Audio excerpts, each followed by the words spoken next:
ಪಶ್ಚಿಮ ಬಂಗಾಳದಲ್ಲಿ ತಾರಕಕ್ಕೇರಿದ ಮೋದಿ ದೀದಿ ಸಮರ. ಕೋಲ್ಕತ್ತಾದಲ್ಲಿ ಕಳೆದ ರಾತ್ರಿ ಮೆಗಾ ಹೈಡ್ರಾಮಾ. ಸುಪ್ರೀಂ ಕೋರ್ಟ್ಗಿಂದು ಸಿಬಿಐ ಅರ್ಜಿ.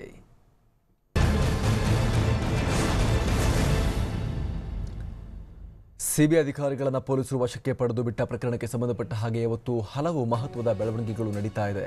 ಮಮತಾ ಬ್ಯಾನರ್ಜಿ ಸರ್ಕಾರದಿಂದ ಸಚಿವ ಸಂಪುಟ ಸಭೆ ಈಗ ನಡೆಸಲಾಗುತ್ತೆ. ಸುಪ್ರೀಂ ಕೋರ್ಟ್ಗೆ ಸಿಬಿಐ ಅಧಿಕಾರಿಗಳಿಂದ ಅರ್ಜಿ ಕೂಡ ಇವತ್ತು ಸಲ್ಲಿಕೆ ಆಗ್ತಾ ಇದೆ. ಬೆಳಿಗ್ಗೆ ಓಪನ್ ಆಗ್ತಾ ಇದ್ದ ಹಾಗೆ ಸುಪ್ರೀಂ ಕೋರ್ಟ್ನಲ್ಲಿ ಸಿಬಿಐ ಅರ್ಜಿಯನ್ನು 7 ಪುಟಗಳ ಅರ್ಜಿಯನ್ನು ಸಲ್ಲಿಸಲಿದೆ ಅನ್ನುವಂಥ ಮಾಹಿತಿ ಕೂಡ ಸ್ಪಷ್ಟವಾಗ್ತಾ ಇದೆ. ಮತ್ತೊಂದು ಕಡೆ ಸಚಿವ ಸಂಪುಟ ಸಭೆಯನ್ನು ಕೂಡ ಮಮತಾ ಬ್ಯಾನರ್ಜಿ ಇಟ್ಕೊಂಡಿದ್ದಾರೆ. ಅದನ್ನು ಬೀದಿಯಲ್ಲೇ ಮಾಡ್ತಾರೆ ಅಥವಾ ಒಳಗೆ ಹೋಗಿ ಮಾಡ್ತಾರಾ ಗೊತ್ತಿಲ್ಲ. ಸುಪ್ರೀಂ ಕೋರ್ಟ್ಗೆ ಸಿಬಿಐ ಕೂಡ ಮೂವ್ ಆಗ್ತಾ ಇದೆ. ನಮ್ಮ ಕರ್ತವ್ಯಕ್ಕೆ ಅಡ್ಡಿಪಡಿಸ್ತಾ ಇದೆ ಸರ್ಕಾರ ಅಂತ ಹೇಳಿ ಎಲ್ಲ ವಿಚಾರಗಳು ಈಗ ಬಜೆಟ್ ಅಧಿವೇಶನದ ವೇಳೆ ಕೂಡ ಪ್ರಸ್ತಾಪ ಆಗುವ ಸಾಧ್ಯತೆ ಇದೆ. ನಿನ್ನೆ ತಡರಾತ್ರಿ ಕೋಲ್ಕತ್ತಾದಲ್ಲಿ ನಡೆದಿದ್ದಂಥ ಭಾರೀ ಹೈಡ್ರಾಮಾ. ಸಿಬಿಐ ಅಧಿಕಾರಿಗಳನ್ನೇ ವಶಕ್ಕೆ ಪಡೆದಿದ್ರು ಕೋಲ್ಕತ್ತಾ ಪೊಲೀಸರು, ಬಳಿಕ ಬಿಡುಗಡೆ ಮಾಡಿದ್ರು. ಶಾರದಾ ಚಿಟ್ ಫಂಡ್ ಹಗರಣದ ವಿಚಾರಣೆಗೆ ಬಂದಿದ್ದ ಸಿಬಿಐ ಅಧಿಕಾರಿಗಳನ್ನ ಬ್ಲಾಕ್ ಮಾಡಿದ್ರು.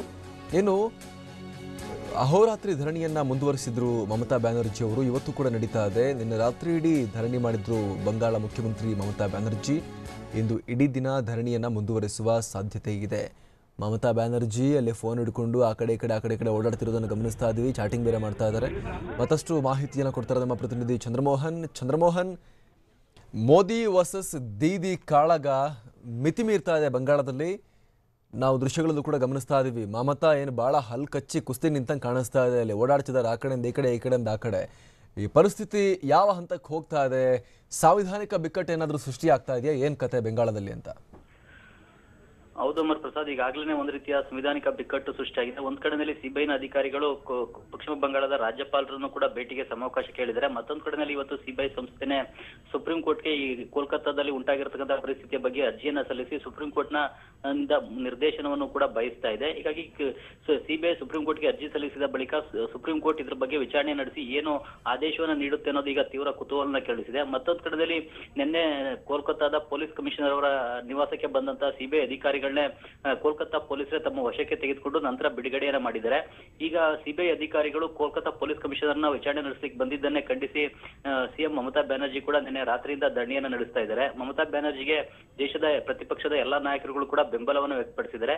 ಹೀಗಾಗಿ ಇವತ್ತು ಸಂಸತ್ನ ಬಜೆಟ್ ಅಧಿವೇಶನದಲ್ಲೂ ಕೂಡ ಈ ವಿವಾದ ಪ್ರತಿನಿಧಿಸುವಂತಹ ಸಾಧ್ಯತೆ ಇದೆ. ಸಂಸತ್ನ 2 ಸದನಗಳಲ್ಲೂ ಕೂಡ ಟಿಎಂಸಿಯ ಸಂಸದರುಗಳು ಈ ವಿಷಯವನ್ನ ಮತ್ತು ಪ್ರತಿಪಕ್ಷ ಸಂಸದರು ಈ ವಿಷಯವನ್ನು ಪ್ರಸ್ತಾಪಿಸಿ ಕೇಂದ್ರ ಸರ್ಕಾರವನ್ನ ಪ್ರಶ್ನಿಸತಕ್ಕಂತಹ ಸಾಧ್ಯತೆ ಕೂಡ ಇದೆ. ಕೇಂದ್ರದ ಏಜೆಂಟರಾಗಿ ಸಿಬಿಐ ವರ್ತಿಸ್ತಾ ಇದೆ. ಕೇಂದ್ರದ ಸೂಚನೆಯಂತಾನೆ ಕೋಲ್ಕತ್ತಾ ಪೊಲೀಸ್ ಕಮಿಷನ್ ಅವ್ರನ್ನ ವಿಚಾರಣೆ ನಡೆಸಿ ಬಂಧಿಸಲಿಕ್ಕೆ ಬಂದಿದ್ರು ಅಂತ ಹೇಳಿ ಟಿಎಂಸಿ ನಾಯಕರುಗಳು ಆರೋಪವನ್ನ ಮಾಡ್ತಾ ಇದ್ದಾರೆ.